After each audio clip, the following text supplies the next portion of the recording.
Hello, good morning.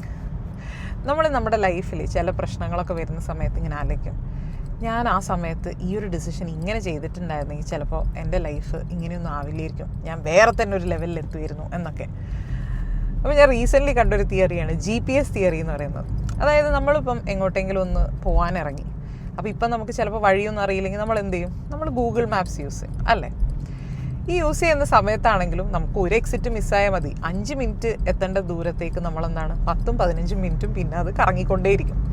ആ സമയത്ത് നമ്മളെന്താണ് ചിന്തിക്കുക?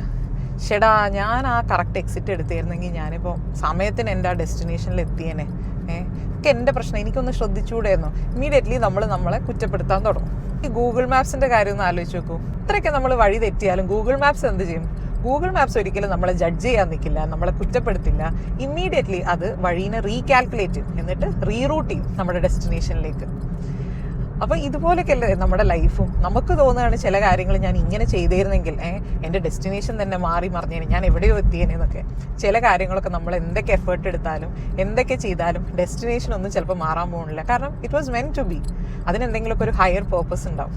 അപ്പോൾ ഇനി നെക്സ്റ്റ് ടൈം നമുക്ക് ഇങ്ങനെ വിഷമങ്ങൾ വരുമ്പോൾ തിങ്ക് ലൈക്ക് ഗൂഗിൾ മാപ്സ്. അതായത് നമ്മളെ തന്നെ കുറ്റപ്പെടുത്താണ്ടിരിക്കുക, നമ്മളെ തന്നെ വിഷമിപ്പിക്കാണ്ടിരിക്കുക.